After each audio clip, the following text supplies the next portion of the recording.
budem absolútne úprimný, YouTube je jedna z mojich absolútne najobľúbenejších sociálnych médií. Ale ako každá vec v živote má svoje temné lomeno slabé stránky. Dnes budeme preberať moju skúsenosť, ktorú som zažil, keď som pozeral YouTube short streamy. A spoiler, potreboval som terapiu. Na začiatok by som chcel vysvetliť, že streamy tohto formátu budeme deliť na 3 fázy. Typujem, že vás asi zaujíma najviac, že a čo je na nich také temné a prečo je to až také zle? No prvá vec, je to spojené so shortmi, ktoré ako vieme už nemajú sami o sebe najlepšiu históriu. A neviem, či sa to deje iba mne, ale mne sa zdá, že tieto sú ešte menej moderované a sú ešte horšie ako normálne shorty. Poďme ale jumpnúť rovno do prvej fázy. Prvá fáza je asi tá najlepšia, aspoň teda za mňa najlepšia fáza týchto shortov. Toto je v podstate tá absolútne neškodná časť. Toto sú v podstate absolútne normálne streamy. Medzi ne patria napríklad herné, alebo teda gaming streamy, chápeme to, ale napríklad tam môžu patriť ešte aj streamy, na ktorých sa iba rozpráva. Je to v podstate iba absolútne klasický stream, akurát je v tej krátkej forme. Medzi týchto ľudí patrí napríklad MG Fitman. Druhá fáza je ale tak o čosi horšia.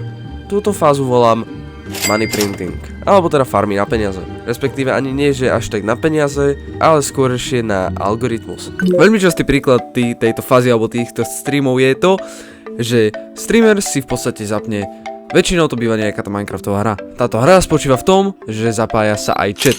Konkrétne väčšinou sa zapája tým, že píše niečo do chatu. Dajme napríklad príklad.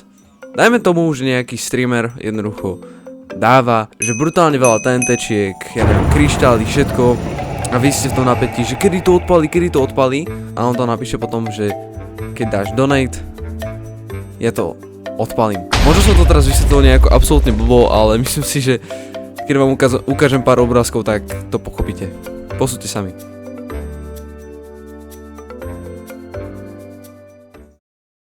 Celkovo tieto money printing, alebo teda farmy na peniaze, ako to ja volám, súvisia s tým, že chat buď hrá proti kreatorovi, alebo chat sa nejako zapája do hry. Väčšinou to býva tým, že dáva nejakú, či už finančnú podporu, alebo iba dá nejaký koment, alebo dá odber. Myslím si, že ste pochopili, o čo ide.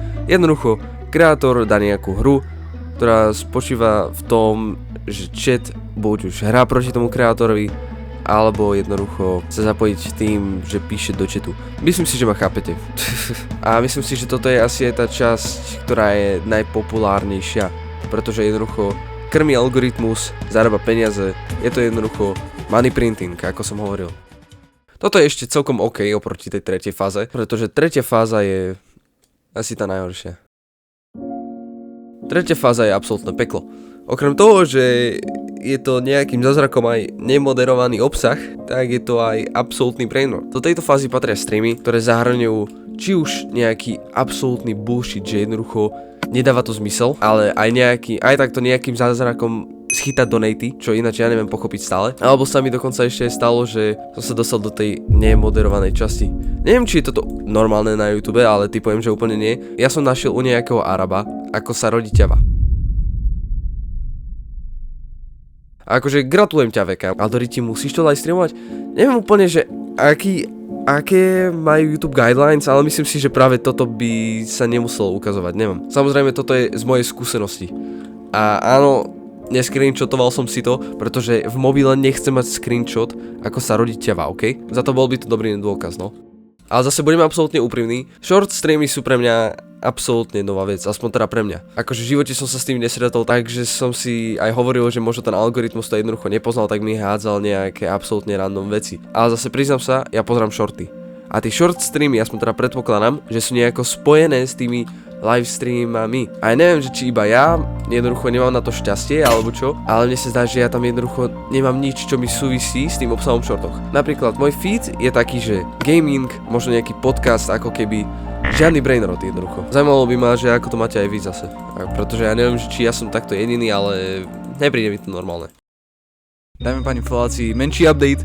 To video, alebo teda ten stream, ktorý som videl, ako Cápek streamoval rodenie ťavy, zistil som, že je to teda v pohode. Ak teda tento nahý lomeno jednoducho iný content je práve pre edukáciu. Ak chcete, tak vám tu dám takéto krátke video na to, aby ste pochopili, čo sa môže, čo sa nemôže.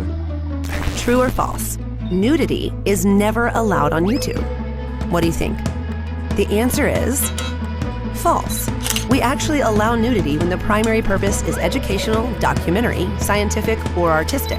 A creator uploads a video about the greatest works of art in history, which contains nude artwork. In another video, a creator uploads a compilation of hacked photos and clips that contain nude celebrities. Do either of these videos violate our community guidelines? Yes.